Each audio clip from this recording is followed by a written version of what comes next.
Hello, everyone. Thank you for being with us on this beautiful, beautiful night. I'm excited to tell you that you have arrived at the apotheosis of Oral Histories Live. For the first time ever, both the host and the guest are named Rob. This is as good as it's ever going to be. So, What's your middle name? well, it isn't Sutherland. Okay, I can tell you all that. right. But my name is Robert Raymond Klein, and I am the host of Oral Histories Live. We're delighted that you are here with us for this special night with Rob Cook. Before we begin, I should take a moment to thank Mike and Esther Wilson. As many of you know, we recently lost Esther. Mike and Esther have been, well, remarkable philanthropists throughout our community, and they have been the supporters of this program from the very beginning. So we are very grateful indeed for the Wilsons' support of Oral Histories Live. All right. I suppose we should talk about Rob Cook. We brought you all the way here. We should probably do that. All right. I suspect you all already know Rob, but you know, we thought, given that his lifetime of work in this community, his history with this community, his history with the History Center, that maybe we should give him a chance to explain himself here in our Oral Histories Live program. Let's start with your family tree. Now, after our conversation on the phone, I tried to make sense of the notes I took of your family tree, and it looked a lot like one of those murder boards in Only Murders in the Building, and I gave up. So, tell the assembled masses about your family history here in Cedar Rapids. Okay.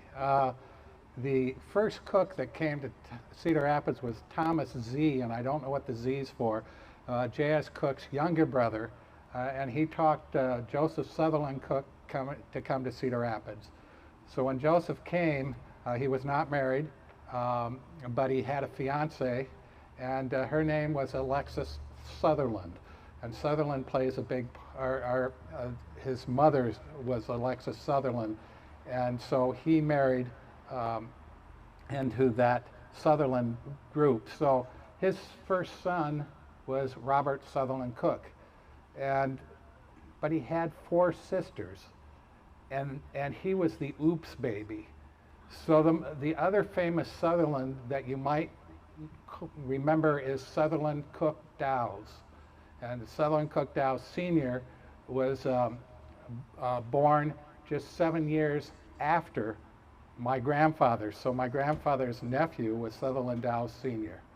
And Margaret Cook Dowes was the one who married with William Green, like Green Square Dowes.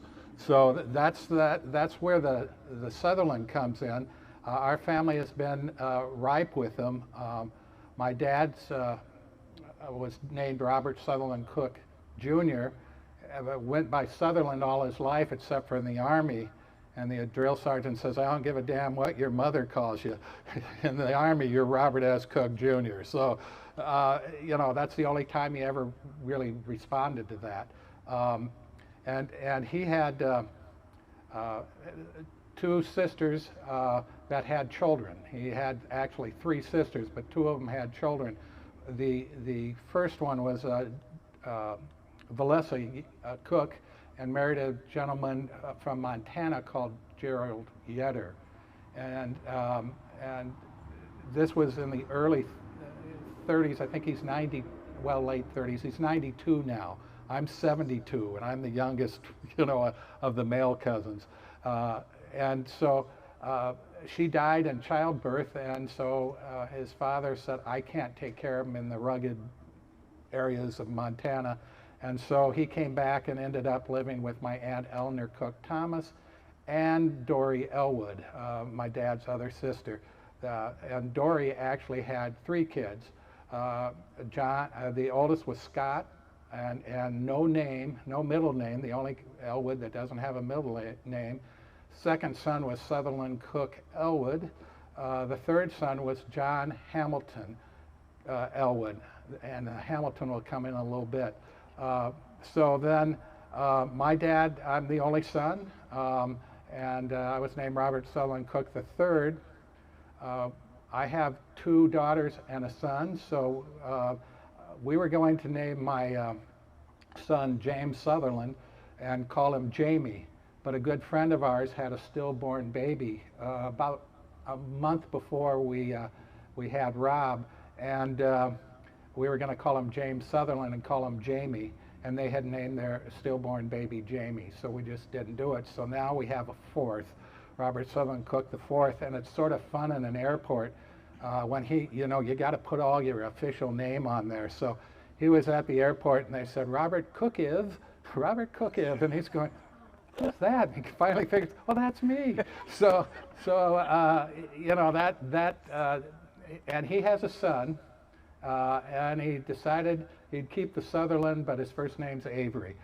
So that's the Sutherland part, and it goes on further. Sud Elwood has a son, Sutherland Cook Elwood, Jr., Jerry Yetter's son, grandson was named Sutherland Cook Yetter. So that's the Sutherland part. Anybody in this town, Tris Dow's son Seth is Seth Robert. Got a little bit confused. Robert was his dad's, Steve's dad's name. It wasn't for me. I couldn't figure out why not. But so that's pretty much the Dow's part.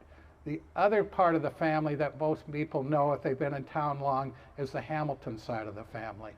And my grandmother was Mabel Fawn Hamilton. She hated Mabel, so she went by just Fawn Hamilton. And my dad's 4 sisters, the youngest was named Fawn.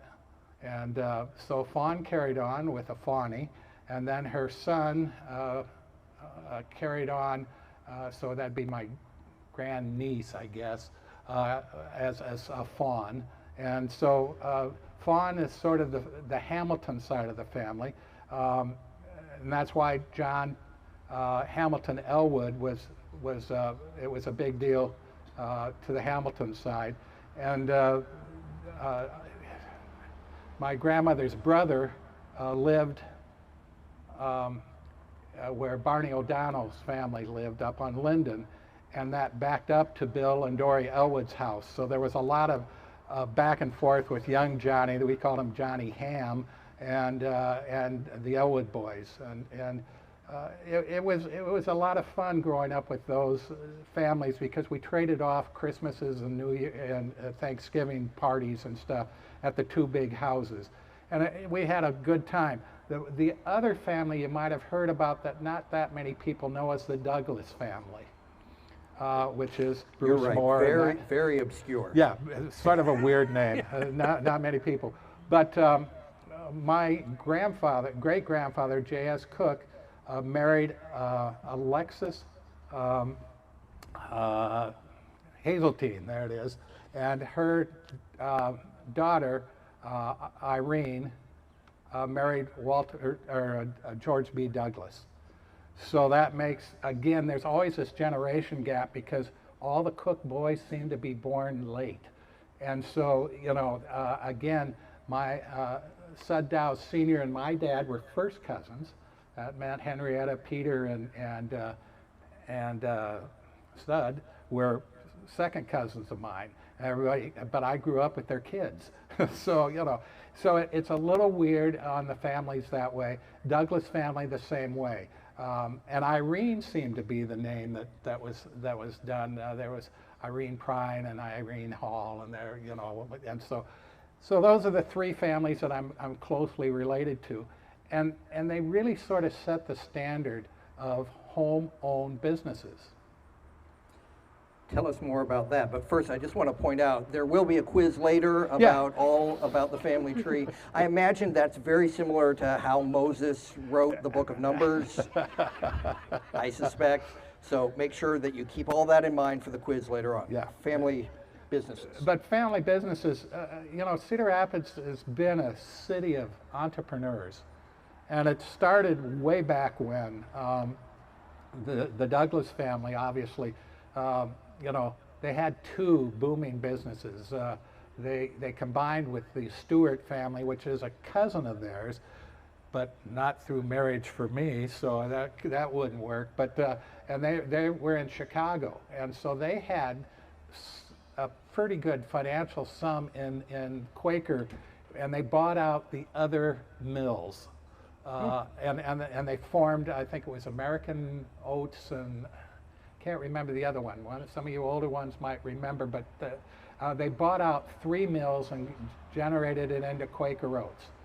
And up until PepsiCo bought them, they used to alternate their annual meeting between Chicago and Cedar Rapids, because there were actually more stockholders that lived in Cedar Rapids than lived in Chicago or nationwide, since it was publicly traded. So when they really needed to get a quorum for a busy, for a thing, they would call all the people and that own stock and say, please be there because we need this for a quorum, because sometimes people don't send in their proxies, and so it gets a little weird. And Mr. Stewart came in when my family owned the Roosevelt, and I was working there at the time, and he was asking somebody at the front desk, is there a cab or something that he could take out to the airport, or I mean from the out to Brucemore, because he was going to dinner at Brucemore.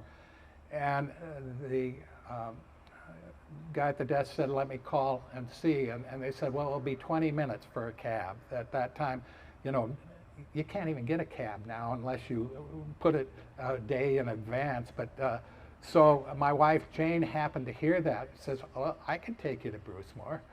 And so I said, okay, fine, and said, my name's Jane. And he says, my name's Mr. Stewart. I can't remember his first name. It was something like, it wasn't Archibald, but anyway, it was some Stewart. And so here they get into this little Chevy Citation with my daughter Jennifer crying in the back seat, and he thought, talking away and stuff. And so, he gets out to Brucemore, and my dad called me and said, Mr. Stewart wants you and Jane to come to Brucemore for dinner. And I said, what?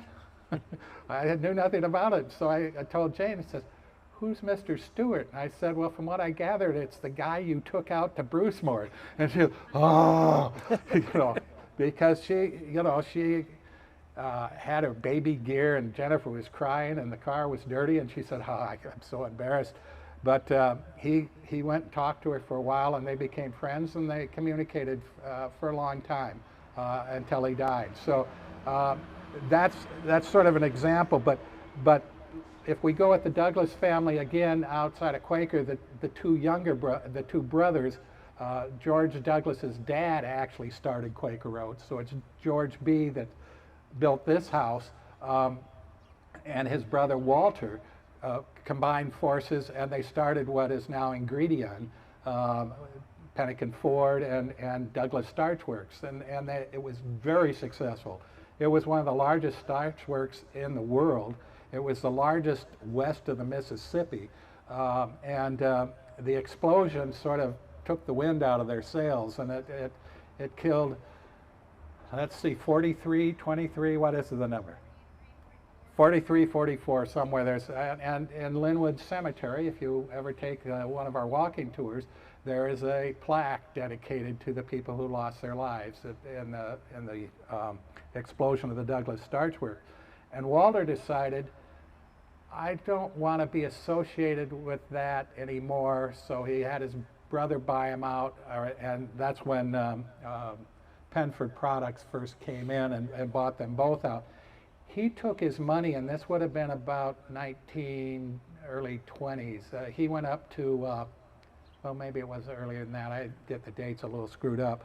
But he went up to Minnesota and settled in Minneapolis. And I can't prove it, but it was about the same time that William Cargill, the founder, was passing away, and they just had all this inheritance stuff come in, inheritance taxes. So he was looking for a partner to put funds into the company. And I think it might have been Walter Douglas. He built a mansion up in, my son Rob found it, and we went and looked at it, and it was comparable to a modern day Brucemore. Had a lake in front of it and stuff like that, and was beautiful. And so what they did was, like most people with that kind of money, they went to Europe and bought all sorts of stuff to fill the house. And they came back on the greatest ocean liner ever built, the Titanic. And needless to say, it sank. Walter Douglas gave up his seat for somebody else, and his wife Mahala and the servant, I can't remember her name, survived, and they lived a long time in California. She never married again, and so, you know, there's another story of an entrepreneur.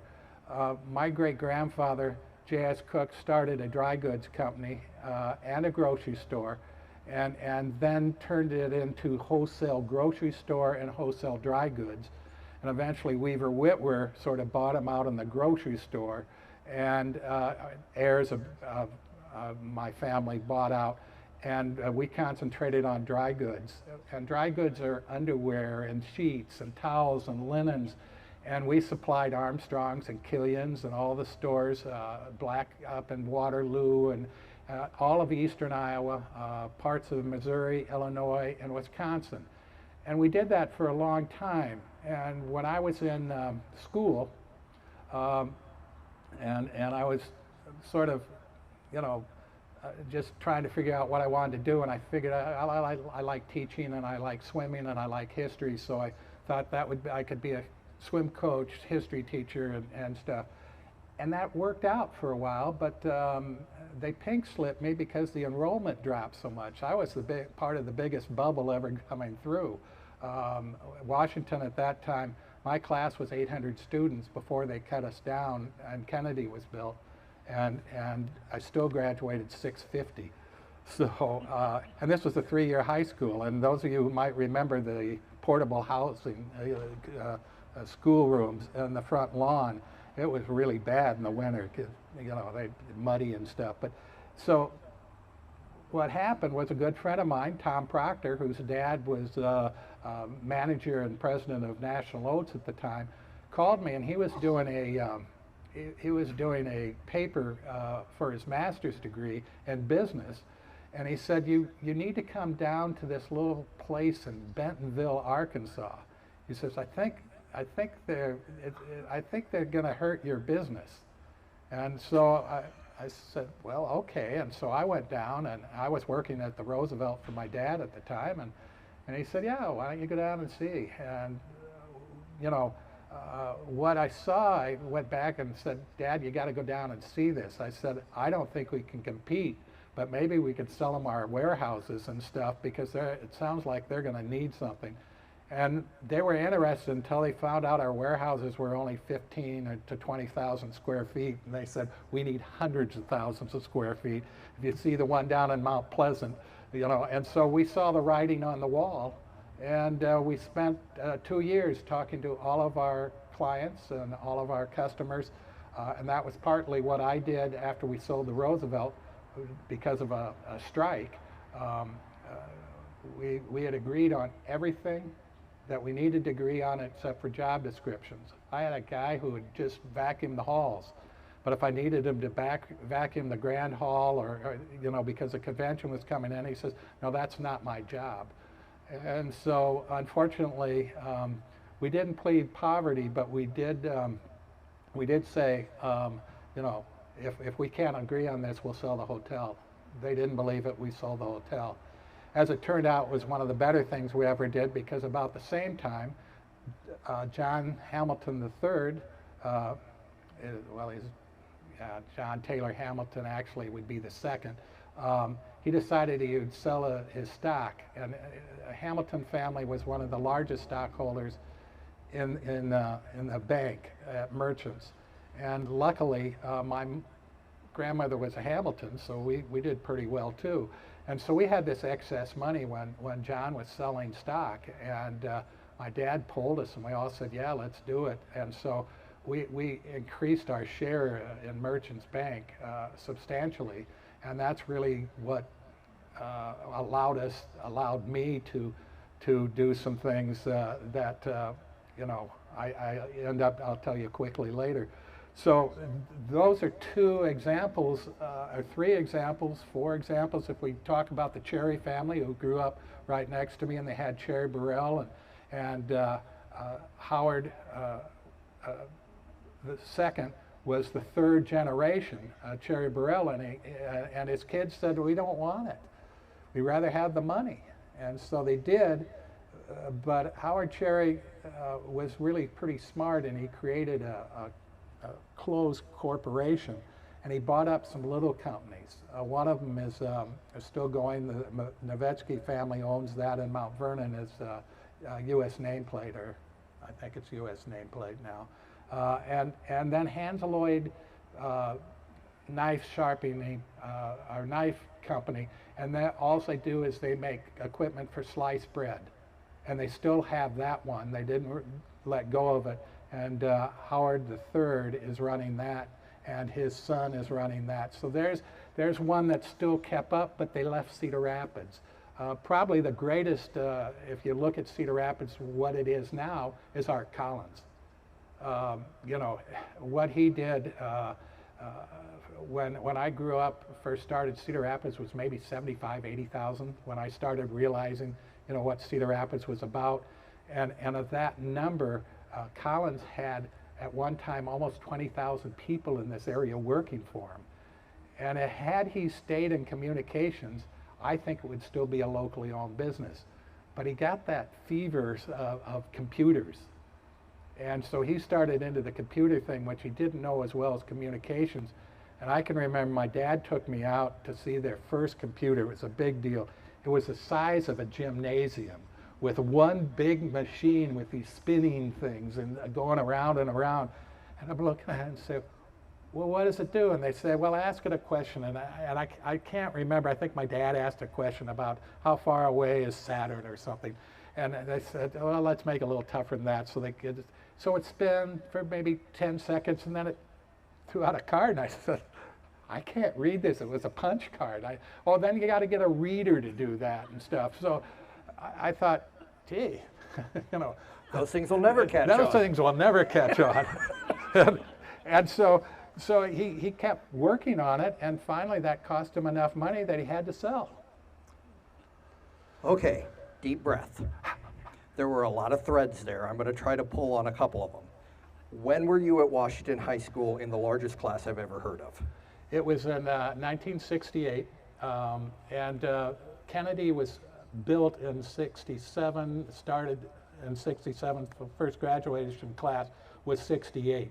And they took well over a third of our students and about a third of Jefferson students. Those poor kids. Having to leave Washington like that? Yeah, a lot of them liked it. They could do their own thing. A lot of them really didn't like it. A lot of swimmers didn't like it because Washington swimming was pretty strong.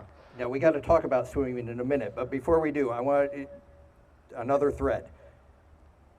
For those of you scoring at home, Bentonville, Arkansas is the home of Walmart. What year were you spying on Walmart? It was about 1973. And what was it that made you believe that they would put you out of the underwear et al. Business? Mainly because that was their plan. They were very open about it. Tom Proctor had a guy that helped, you know, that he wrote his paper with, and the guy, you know, told me, he says, we're going to be nationwide. We're going to go to first of all, large towns, but then, like in Iowa, Cedar Rapids would be one of the first places we go. Cedar Rapids, Des Moines, Iowa City, you know, where population is. And then they said, and we're going to spread out, and we're going to need warehouses, and that's where we thought maybe we could fit, but our warehouses were way too small. So, you know, my dad looked at me and said, do you want to close another company? I said, not particularly. I said, you know, so at that time, after I did that, I had was selling life insurance. So that's how I had to earn some sort of living. Well, sure. That is, yeah, we frown on you otherwise. Yeah, That'd be yeah. no good. So how long does the family, what's the span of time that the family owns the Roosevelt Hotel? The Roosevelt Hotel it's a unique story. Um, the actual builder of the Roosevelt Hotel was Edith Rockefeller McCormick. And she built it because it was a day's drive away from Chicago at that time. And her vision was to have a hotel that she owned all the way out to Santa Barbara. And if you've been to Lincoln, there's the Tall Corn Hotel. It's a little bit smaller than the Roosevelt. I think it's only 9 stories. 10 years ago it was there. I don't know if it still is. And got that hotel built. And then she thought, well, maybe I ought to go from the West Coast too. So there was one in San Jose. And I've never seen it. I've never found my way to San Jose. I should have followed the Do song. you know the but, way? Yeah, I should have followed the song. But, and then the Depression hit. And even she could not pay. My family owned the ground and stuff. At one time, my great-grandfather owned from roughly, 8th Street, down to the tracks and all the way to the river on the north side of town, owned almost a good size of that. He was buying a lot of land. The Dow's farms that they had came from Margaret, my great-grandfather's daughter. She liked farms, and so the essence of the Dow's farm came basically from Margaret. So I always told him that they stole the farms from my family, but you know, we have a good relationship. It's a nice thing. But so we own the land, and they couldn't pay for it. And continue to pay the amount of money, or they chose not to. So during the Depression, my grandfather lost his job as a controller for the light company, and he had done a lot of their expansion, and he was able to figure out how to do that, and a lot of it had to do with the Merchants Bank of being able to do it. But during the Depression, they needed more help, and so they went to what they call the LaSalle Street Bankers in Chicago, and they came out and they looked and said, "Look, you're top heavy with management." They sort of looked and said, "Well, there's not that many," and he says, "Well, there's Isaac Smith, who, along with Will Dow's, were the 2 founders. And then Isaac's son, Stephen Smith, was in the light company at the time. And Sud Dow's Sr. Was in the light company at the time. And then my grandfather. And they said, that's all too many families. So they let go of the controller. And he thought, maybe that isn't so bad. And so he decided he'd go talk to his father-in-law and see if they needed help in the bank. And they said, I got enough, you know, and stuff. And we got the Cocolette family. S.E. was a really good buddy of James and John T. So, you know, that ain't going to work. And they said, maybe you ought to go over and you know, you've got the hotel, and why don't you buy them out with a proxy battle? So that was his job. And so he worked to buy the hotel back, basically, and got it for fairly cheap because they hadn't paid a lot. So, but the final proxy vote was sort of fun because he was doing well enough that he and my grandmother still wintered in Clearwater, I was going to say, in Tampa Bay area. And they wintered there, and Haven Simmons Sr. Sent him a note, you know, and it says, you know, Western Union was the best way to communicate. It says, need you to come, final proxy battle and stuff, and please reply. And my grandfather replied, weather fine down here. Here's my proxy, good luck.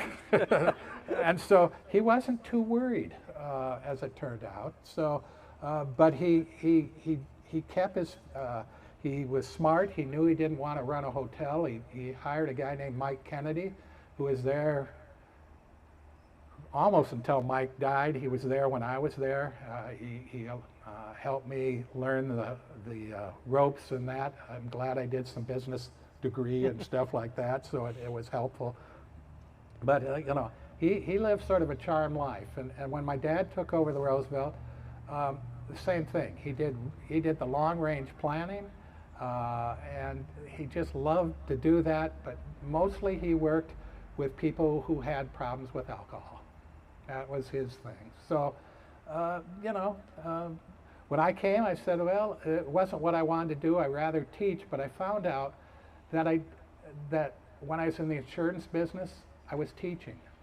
I found out what they needed or wanted, and then I tried to find something to do it and serve that. And I was there for about 4 years with Northwestern Mutual.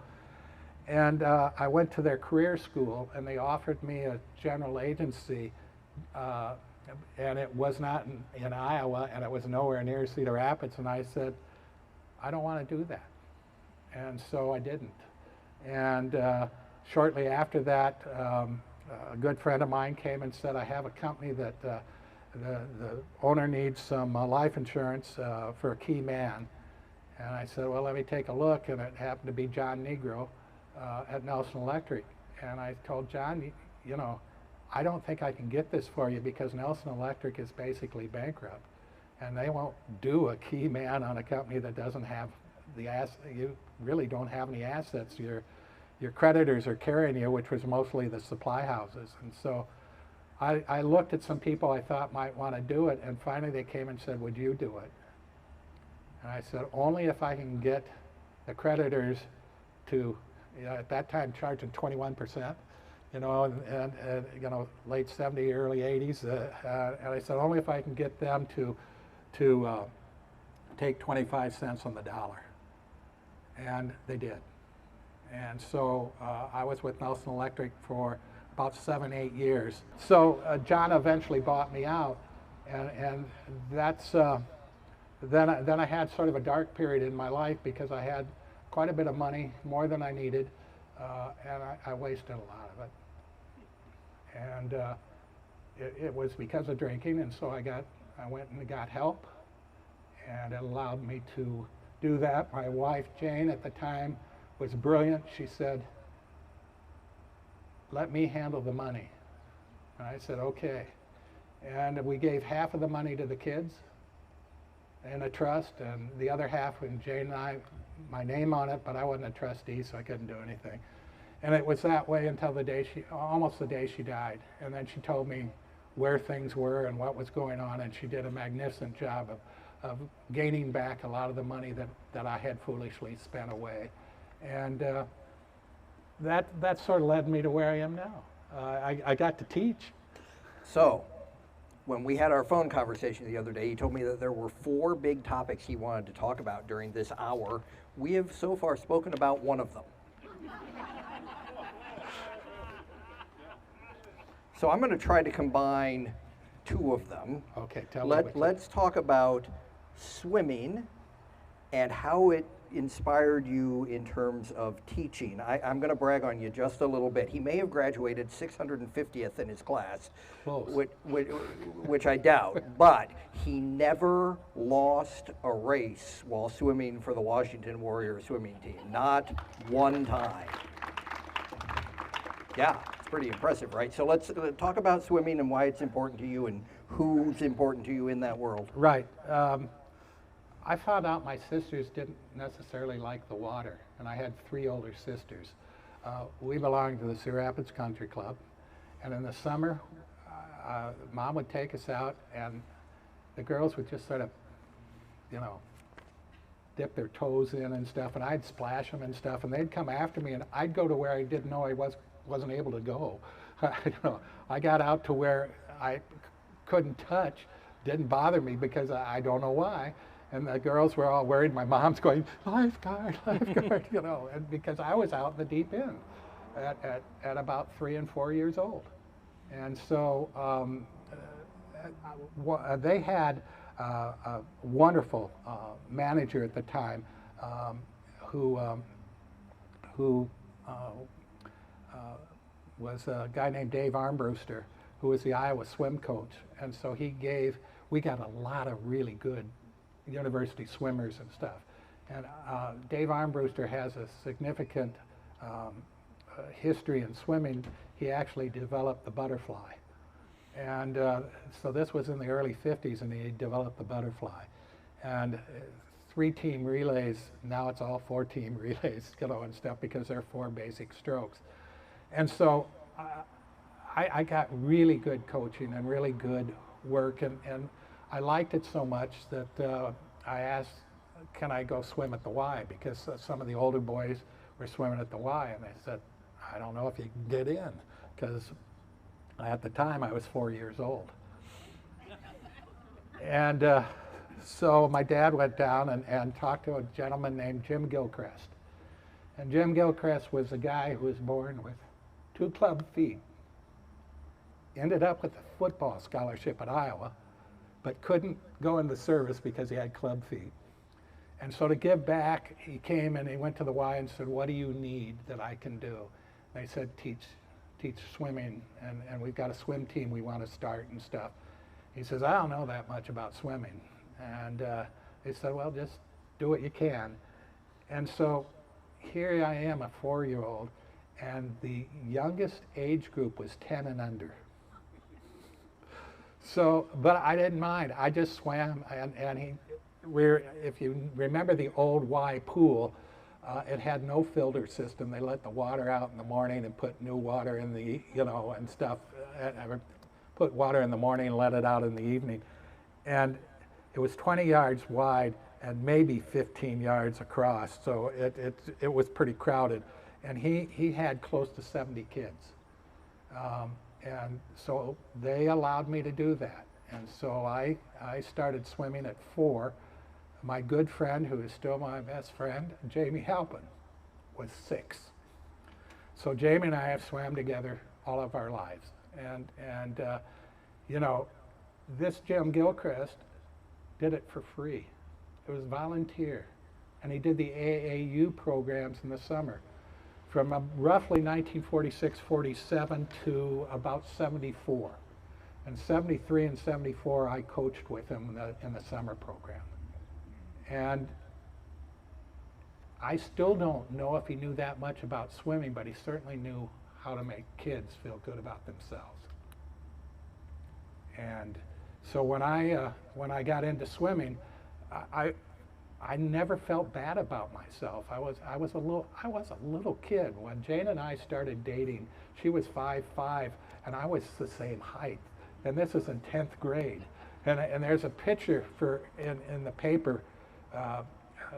There are 3 seniors who were outstanding swimmers: Jamie Halpin, Marty Strasburger, Jeff Smith, and then myself.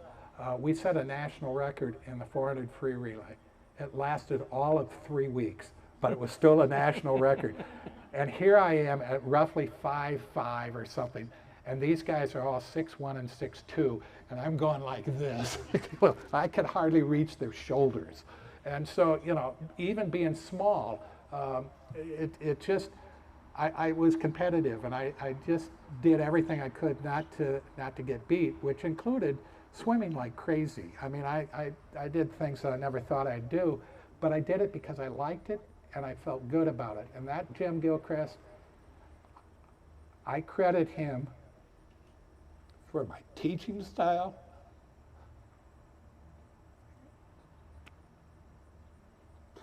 Sorry.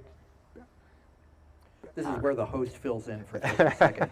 So he jumped over an important piece of the swimming story. In 1970, that team, coached by a man who claimed he didn't know much about swimming, won a national championship for the Y.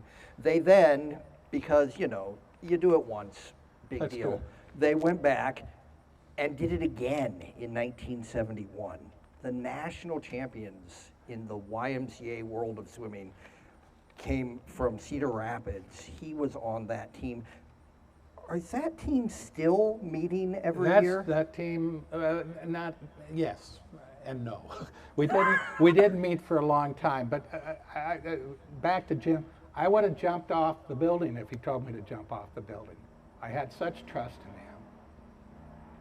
But the teams, we go by over the hill gang, because at that time I was in college.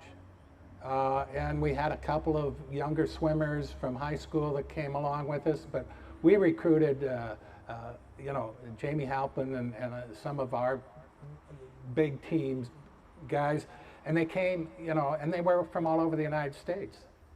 And they came back to swim for him twice. We won in Springfield, and then we won in Fort Lauderdale the next year. And Jane, my wife, came to those things because I was married by the time in '70, so you know, she was a cheerleader through high school, so she knew swimming and stuff. And when she got sick, and towards the end, she made me promise to get the guys back together again, just to swim again. And so we did this, and we started in 2009. My wife died in August of 2008. In 2009, we had 24 swimmers. Only 5 of them still lived in Cedar Rapids. They all came down. We got the national group organization to allow us to swim as a team, and then we had so many guys around the same age. We really covered 2 age groups, 5-year intervals. We had multiple teams, and we had to ask them if we could do that, and they were sort of you know, what, and so I sort of went and told the story and said, you know, this is the Y spirit. You know, we're here because of our belief in the Y programs and stuff, and they let us do it. So, you know, it was really, really fun. We have gone every year until COVID came, except for one. And that year, my mom turned 100 at the same date as the swim meet.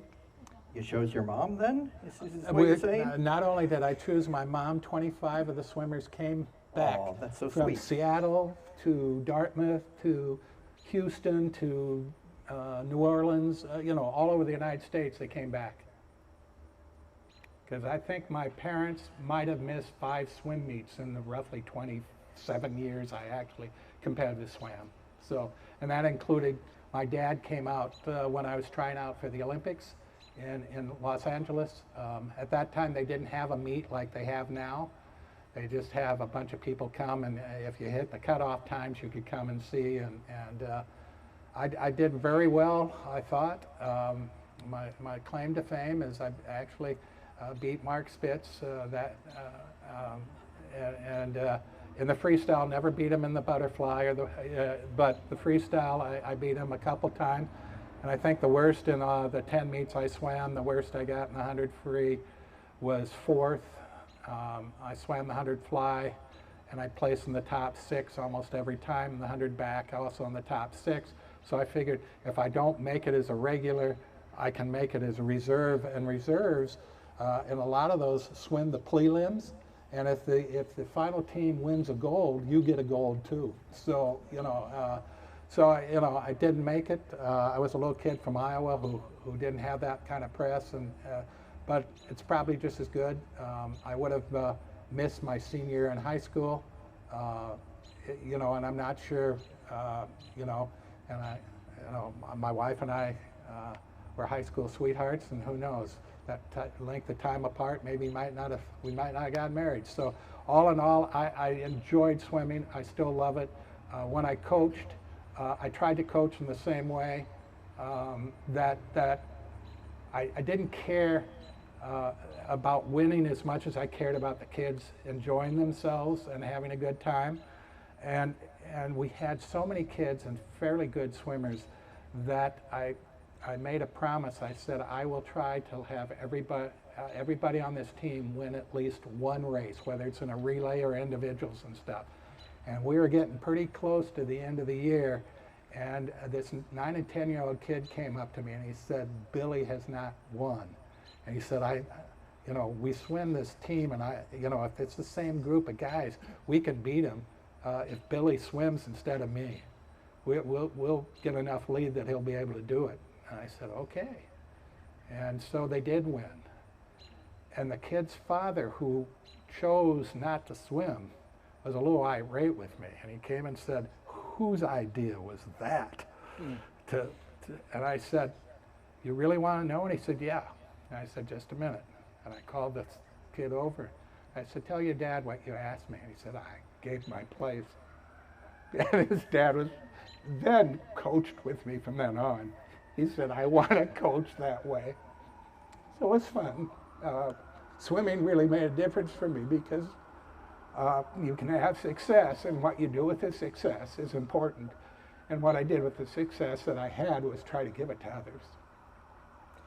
Okay, that's a great segue to your time teaching at Mount Vernon. Okay. You have run yourself close to out of time. Okay, I'll so try. Tell your favorite teaching story. Well, I ended up, when Jane was really sick, and she said, I want you to do what you really want to do. And I said, well, I want to go back to teaching. And she said, okay. And so I looked it up, and the only two things I needed to get my certificate back was special student, which was, they didn't have special ed back in the 70s when I graduated, and parent-teacher communication. And so I took those courses and got it, fine, but there was no job, so I subbed. And the first year I subbed was at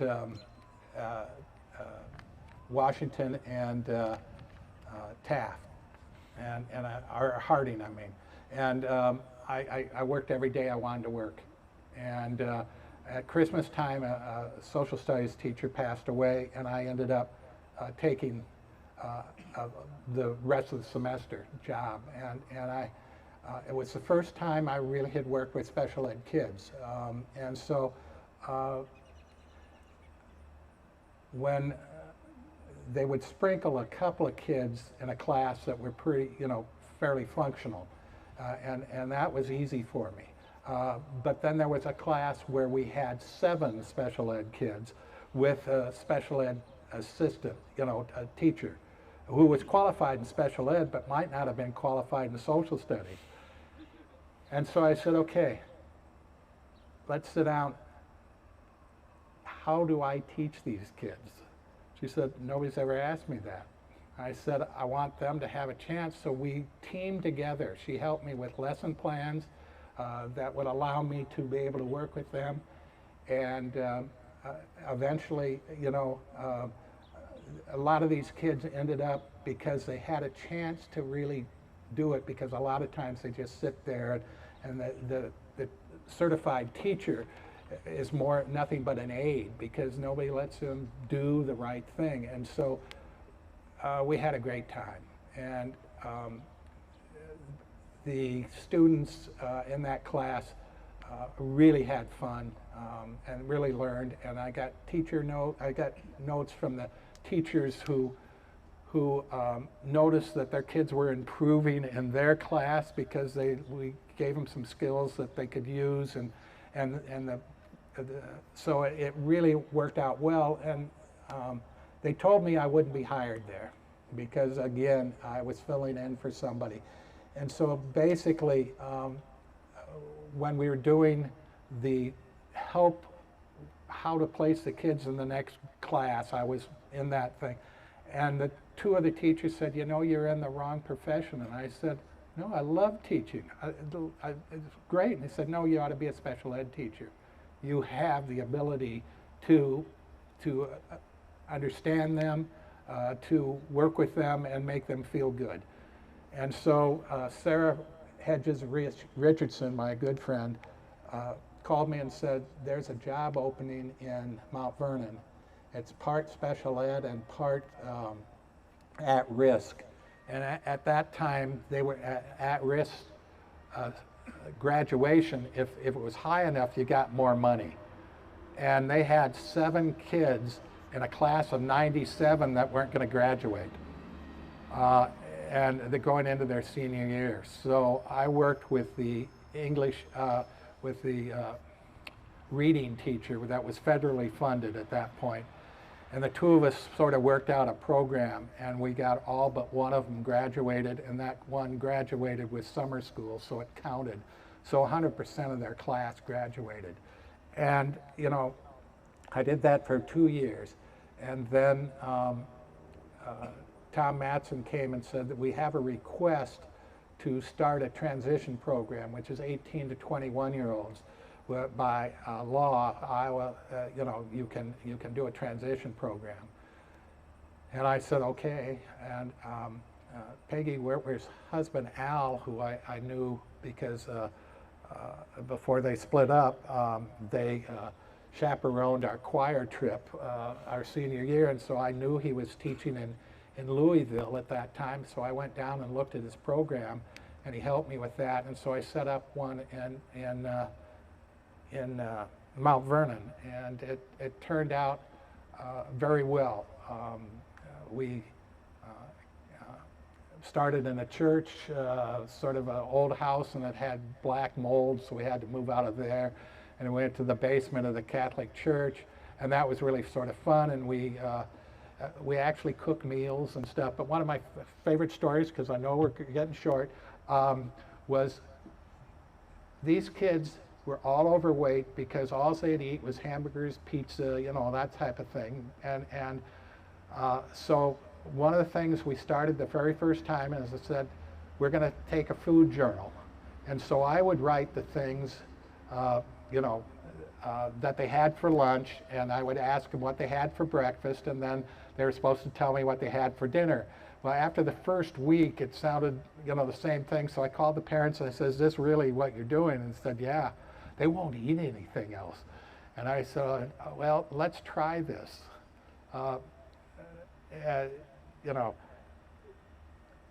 Here's what they've been eating. If you read the journal, I mean, they've had fish, they've had salads, we had dip.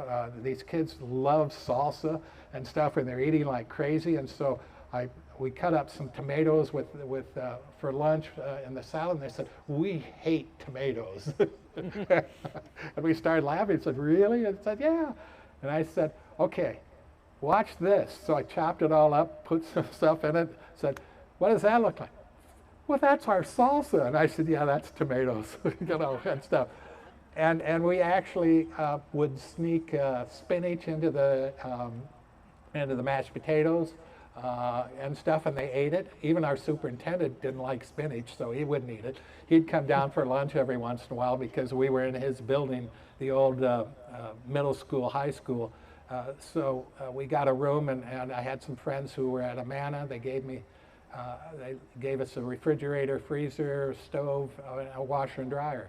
So they learned how to make their beds, how to do the laundry, how to do that.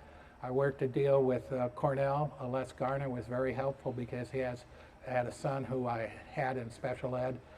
He didn't choose to go in the transition program. I wish he had, but he helped me get we bussed tables and cleaned up after meals at Cornell, and they got paid. And so we would take their money and we opened savings accounts for them and stuff. And at Christmas time, we had we couldn't call it a Christmas party, but we had our winter party. And it's the first time that the parents ever got a gift that they didn't know they were getting. And so of the about 80 kids that went through my classes in that about a 9-year period, all but 2 live in group homes, work and stuff. One of them was so good at understanding things, just needed a way to find out. He got his ham radio license, and it was just unbelievable. So making the kids feel good. We took them places. We took them to Chicago. We took them to Omaha, which doesn't sound real neat, but they had the SAC Air Force Museum, and Pete Welch, one of our directors on our board of directors, got me in, and this guy got to fly in a simulator. And I mean, it was just the neatest thing in the world to watch him and stuff. And they have a factory that's much like the Cherry Building, and we went over and they blew glass for our kids, and they, stuff like that, and they could see things done. And the parents went with us, and the parents got to go free, and they didn't pay for the gas, the kids paid for the gas, and it really worked, and I really enjoyed that. had Jane not passed away and had a superintendent who didn't believe in that program and closed it, I would probably still be teaching because I loved it. Okay, you all look very comfortable and patient, so I'm going to let him talk about his fourth topic, if that's all right. His fourth topic is philanthropy and all the additional things that you and Kathy have done in the community. What can you tell us about the causes that are important to you? Well, it started fairly young. My dad gave me money that I thought was my, he didn't call it an allowance, but I had to buy my own shirts, and when I dated, I went and said I need more money because I have to pay for my date, and stuff. And I had to give reasons of why I needed it and how much. And I found out later I was spending my own money. And that gave me a sense of had I known, I wouldn't have spent as much. But it was sort of what was given to you and what you had. I had a lot. I was lucky. And so when we grew older, we started giving back. And Jane was on the first board at Brucemore, and a lot of the recreational stuff that was set up was ideas of hers. The other thing she set up was the leadership Cedar Rapids for young people and stuff. She thought that was important. And so, we started saying, well, part of our money is going to go to Brucemore. It was a cousin, and I lived next door to him all my life. I was a 7-iron in my golf game away from the big house. My son was a 9-iron away. So, the garden house where Beal Perrine grew up and stuff, and we had him for dinner, Jane and I, and my kids would sit in his lap and try to pull his whiskers. And they got to call him Bealy Boy, and I'm calling him Mr. Prine, So, but I mean, and he talked about giving back, and my dad had given back, and so Jane and I started doing that. She was on that first board, and so we always gave to Brucemore. I was on the Lane County Historical Society board a while back, but it wasn't going anyplace, and I said I want to put my money where something's growing and doing something. But he doesn't mean recently. No, not recently. Not recently. And as a matter of fact, it was just before all of this started for this building. Cheryl McVosky had told one of the board members, you ought to get Rob Cook on your board. He lives and breathes history. He knows, it will help. And they did. And we were really firm, and I was probably the firmest on it because of our past. I said, we're not going to do a thing unless we absolutely had to once we got this building until we had the money to do it all. It's roughly 7 years later. We've got this built. We don't own a dime to anybody. We went from about a $500,000 fund to almost triple that. And it's because of people who love history, that want to give back. Take it over. I will. That's what they pay me the big bucks Big for. bucks, Is to yeah. take over They're not right paying now. me anything. Jump right in here. So, in addition to what he's already talked about, Rob has also served as the president of the board here. He got to have one in-person meeting before COVID made him have all the rest of the meetings on Zoom. So he's just happy to see you all tonight, really, is something that he's happy about. Can you tell us a little bit about, you do some work around issues of dementia and around issues of cancer that we should probably talk about quickly. Okay, yeah. My wife, Jane, died of breast cancer, and it was a very aggressive form that hit her. she had worked for Frank Maggot at the time, and he asked people to come out over Christmas, because that was a good time for him. So after Christmas, they were there for about 5 days. And he said, as an incentive, we'll give you a physical at the Sampson Clinic, which is a California version of a Mayo.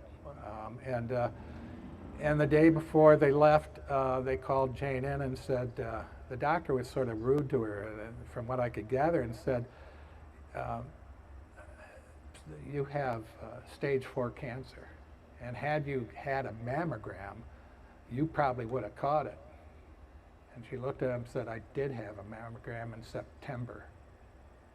And he said, well, they must have read it wrong. He said, well, I don't know if they did or not, but I had a mammogram in September, and they said it was clear. And he said, I want to do surgery right now. And I said, no, we're going to do it at home. And Jane said that. And so she called me and said, can you get all the information together and text it out, because she had another day. And I said, okay. And at that time, it was not texting. We sent, it was just weird. But I got to see the X-ray, and cancer looks hot in an X-ray, and there was this huge, big dot, and it was big. And he said, I really want to do the surgery now if what you're telling me is right. I said no. So she got home on a Friday or Thursday. We went to the doctor to do surgery, and he said, I've got an opening on Monday. I said, okay, let's do it. And, well, Jane said that. I just shook my head. And so then the nurse came in, the scheduling nurse came in and said, we can't do it. I can't find anybody, anesthesiologist. And I said, may I talk to him? And so I asked for two of the doctors who were good friends. And she said, well, I can't do that. And I said, and your name is what? Because I'm going to call him and let him know that you wouldn't let me talk to him. And so, man, my hands just started sweating. Yeah. So she said, well, okay. And about 5-10 minutes later, we got a phone call and said, one of the two will be there, so you can have it done. That was 9.5 years before she died. And because of that, some of the insurance stuff is just nutty. They'll pay for a ton of things, but they won't pay for a massage. Once a quarter, you can get a massage. And I was approached by Amy Johnson Boyle about a wellness program. And I said, great, let's talk about it. And so they had a building over on First Avenue that they were going to use and stuff. And they had it to where it would be on a sliding scale and stuff. And I said, what would it cost if it were free? Now, when I say free, it would be, if your insurance didn't pay for it, you would still get it. If your insurance paid for it, fine. But some of the extras, like massage and some of the other things, and they came up with a figure, and I said, okay. And so we, at that time, we made our family, my kids, and myself, made the lead gift. And we were able to raise enough money to be able to do exactly that, be free. And anybody, and it still is this way, anybody that can drag themselves into PCI over there in the Helen G. Nassif Cancer Center can use that for free. It doesn't matter where they are at. They just have to be under some sort of doctor's supervision. And that started it. I had a very good friend, switching gears now. As you know, that's PCI and Unity Point. I had a very good friend dying of cancer. And his wife just said, I need help. She didn't know how to handle it. And at that time, the caregiver center just opened, and it was mainly for, at that time, dementia. But really what it's turned out to be is a place where a spouse, whether it be male or female, or a mother or daughter, whoever you're taking care of, can go there for help. And so I took this lady down and got her signed up, and Kathy Good catches me and says, I need help. And I said, what do you need? He said, the guy who is heading this men's caregivers coffee, wife is dying, and he said he's going to leave because he's, as soon as she dies, because he needs to get away. And I said, well, what does it involve? And so I went to a couple of the groups and stuff, and I said, okay. And at the time that I took over, there were 6 guys. And quite honestly, it might not have grown much bigger than that unless COVID happened. It's the only good thing that happened with COVID, because then men caregivers particularly could do it on Zoom and wouldn't have to take 15 or 20 minutes to get down, have an hour program, 15, 20 minutes to get back. And so it started every other week, and after about the first 2 meetings, one of the guys said, can we do it every week? So I asked, and they said, if you're willing to do it, yes. I said, I'm willing to do it. And so all of a sudden it grew. We have about 35 men who use our facilities now. Consistently, we have anywhere from 15 to 20 guys. Some now back in the thing, but a lot of them still on Zoom. And we talk about everything. We talk about the happiness, how do we get to them, how do we treat the same thing. You've asked me that 20 times, because you get upset, and you can't understand that they don't really get it, or they're afraid, or they forget. And so somebody came up, found 10 things you never do. And one is argue. And number 2 is just as bad, do you remember? Because that's setting you up for failure. So it's really been fun. I'm now working with a trained person who can train a method called the Dawn method, which allows you as the caretaker to try to set the mood. And if you come in with a smile on your face, and if you come in, look them straight in the eye, or if they don't get it and you just grab their hand and you lean forward, how can they not? Their cognitive ability is still there. And so they can tell if somebody cares. And that's pretty much what I'm doing now. It's now 2 hours every week. We've made arrangements. I have a good friend who will take over the in-person part, because Kathy and I will be moving down to Alpharetta because of Kathy's health, so we can be near family. Look at him steal my thunder. I was prepared for the big reveal. Yeah, yeah, sorry. But, it's going to be really different. Kathy's spent most of her adult life here. I spent all my life here. And so it's going to be a change. But her kids are so wonderful. I'm treated as a grandparent, truly a grandparent, not some guy who happened to marry Kathy, and so for me, it's really, really a good thing for all of us. We're setting up Zoom, so I will still be in the meetings. I've made some commitments to come back to town here and there, and it's just too hard to stay away. All right. I'm really sorry. I'm going to jump over your question and answer period and go straight to our final moving, heartwarming question. Rob, if you could give a younger version of yourself some advice, what would that advice be? I gave it to my son, and I said, follow what you really want to do. I knew from almost the very beginning that I was a teacher, that I had the ability to explain things to people. I had the ability to care for people. And some of the things I did. I did really well in life insurance because I never asked for a policy. I just said, what do you need and how can I help? And I'd shut up and listen. And they said, can you do this? And I said, let me see. And so I'd come and show them what I came up with.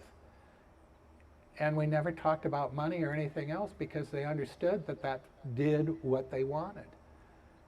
And I helped a lot of people, not as many as I could have, because I really didn't like the fact that I was still getting paid for that. You know, most of my work had been volunteer, but when John Negro and his accountant came to me and said, we want you because you really understand what's going on, that's when I figured all of life is teaching. So for me, the rest of my life, I worked for a guy named Tom Durr, and it was bingo cards would come in for Widget. It was through NORAN. And so I learned about NORAN and stuff and did their stuff. And somebody would call in, you know, I'd call them because they sent a bingo card in, and I said, you know, how can I help you? And they said, what do you mean? I said, well, you sent in this card. There are so many different types of things I could send you. Was there a specific action you're looking at? Yeah, we're looking at this. Oh, yeah. Is there a budget? Who besides you is going to make that decision in a conversational way? And then when that was done, I would, you know, turn it in, and they would call a rep and say, here's a guy who's involved in this thing, there's a timetable, there's some money, and he's a decision maker, I think you ought to call him. And so I did that for quite a number of years, and by the time we were done, we had 21 or 2 companies. I was the only one who knew all 21, 22. And so when we went to sell a company, they'd give me an hour talking to somebody, and then they would stick me in front, you know, and somebody was in the other room, and they'd call, and I you know, and the guys would go, how does he know this? He says, he doesn't, you know, but he knows the questions to ask. And so I told my son, and he wanted to be a golf pro, and I said, if that's what you want to be a golf pro. And he was, until some things happened, and then he said, it's not so great being a golf pro because I can't see my family as much. So he followed another path. But, you know, you never know what your path is, but be true to yourself and follow it. Excellent. I think that's excellent advice for all of us. I know that you are only bored with one of the 2 Robs who is up here. I'm confident that the other one will be happy to talk with you after we're done here, and we're about to be done. I need to thank Mike and the late Esther Wilson one more time for their ongoing support of this program. We hope that you will join us at the next edition of Oral Histories Live, which Jenny probably knows when it is, which will be in November. In the meantime, if you are not a member of the History Center, if he has not convinced you that you should ought to be a member of the History Center, I don't know how to help you. So sign up for membership here. Jason will be happy to talk to you about that again. Thank you so much for being here. We'll see you